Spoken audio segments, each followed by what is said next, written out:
যে আপনারা অনেকেই জানেন যে গণ অধিকার পরিষদ বাংলাদেশে এই যে ঐতিহাসিক কোটা সংস্কার আন্দোলন, সেই আন্দোলনের মধ্যে দিয়ে 2018 সালে আজকের এই জায়গায় এসে পৌঁছেছে। 2018 সালের কোটা সংস্কার আন্দোলন থেকে নিরাপদ সড়ক আন্দোলন, সেই আন্দোলনেই কিন্তু কোটা সংস্কার থেকে রাষ্ট্র সংস্কারের আওয়াজ তরুণরা সেই সময় উঠিয়েছিল।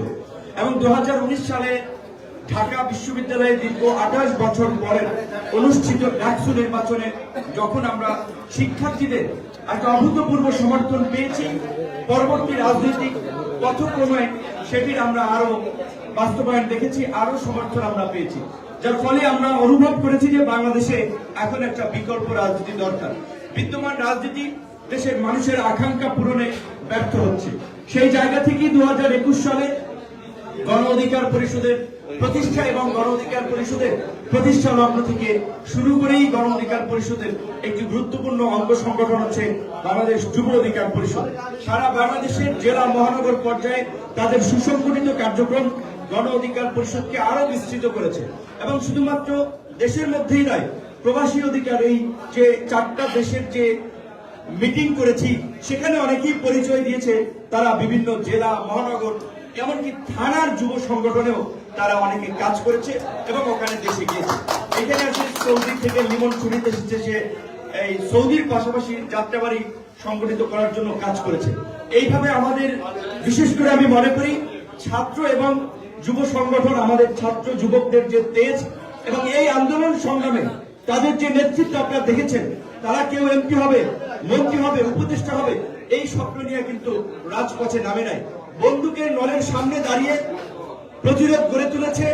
গণতন্ত্র পুনরুদ্ধার, অবাধ সুষ্ঠু নিরপেক্ষ নির্বাচনের প্রতিটি আন্দোলন সংগ্রামে যুব অধিকার, ছাত্র অধিকার পরিষদ সহ গণ অধিকারের সর্বস্তরের নেতা কর্মীরা আপসহীনভাবে লড়াই করেছে।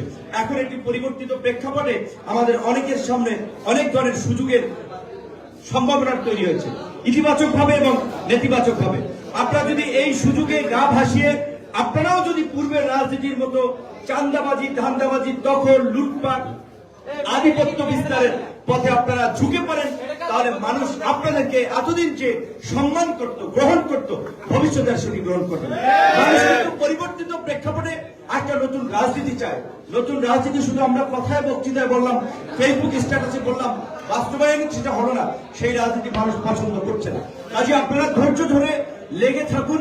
আগামীর বাংলাদেশের নেতৃত্ব দানের ক্ষেত্রে এই ছাত্র যুব তরুণরা কোটা সংস্কার থেকে রাষ্ট্র সংস্কারের পথে এগিয়ে যাবে এবং সেখানে অবশ্যই যুব অধিকার পরিষদ নেতৃত্ব তারা একটি ভালো জায়গা থেকে নেতৃত্ব দেবে, দেশের ছাত্র যুব সমাজকে সুসংগঠিত করবে। সেই প্রত্যাশায় যেহেতু সময় সংক্ষিপ্ত, আমার বক্তব্য শেষ করলাম।